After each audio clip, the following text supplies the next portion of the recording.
thank you for joining us. Saskatchewan is in for a cold week as warnings are expected throughout the province. Temperatures are projected to dip below -20. However, some residents are welcoming the cold. Luke Smart has more.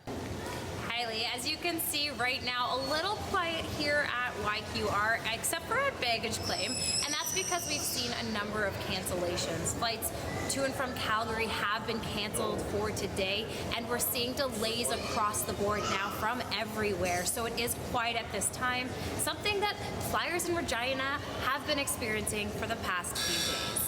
When it comes to defending an attack, most people know the fight or flight response, but there's a third reaction, and that is freeze.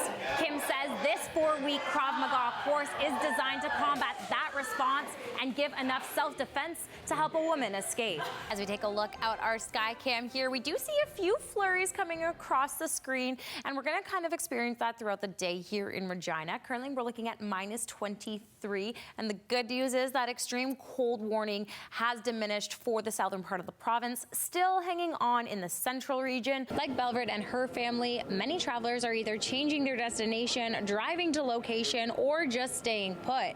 But Creos Aviation tells CTV they have seen a huge increase in demand for chartered flights to get people to and from their destinations this holiday season.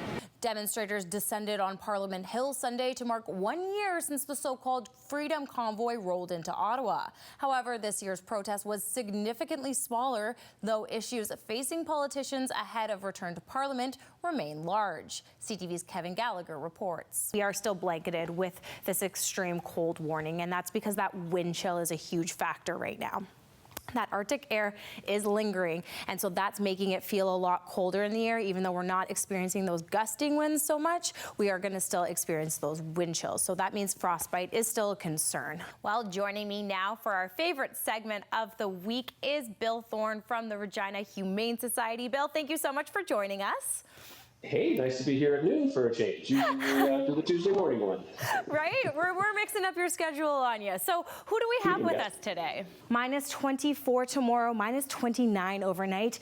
Then on Thursday, we could see a little bit of precipitation coming through in the morning on Thursday, -20. Friday, we're getting a little bit warmer, -18. And then the weekend, well, luckily the weekend's looking nice and bright. -10 on Saturday, -3 is a high on Sunday. Now that's because that low pressure system is coming right behind this high pressure one, but for the next couple days, it's going to remain chilly, and that wind chill is going to be in effect. Be wary of frostbite.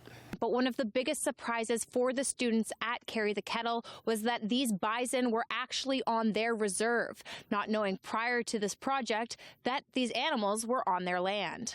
Mark McMorris looked to make history at the 2023 X Games.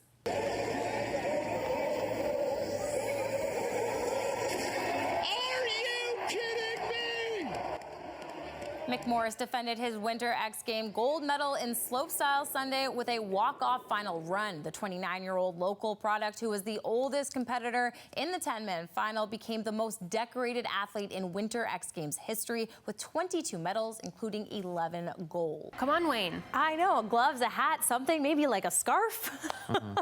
I'm cold just looking at him. And as we can see on the map, the entire province is cold. We're still under that extreme cold warning, and that's going to continue overnight and into tomorrow morning as well. With budget deliberations beginning this week, Justice Morale says he doesn't want his decision to be moot and will release a decision sometime on Wednesday. Brianne Foley, CTV News, Regina.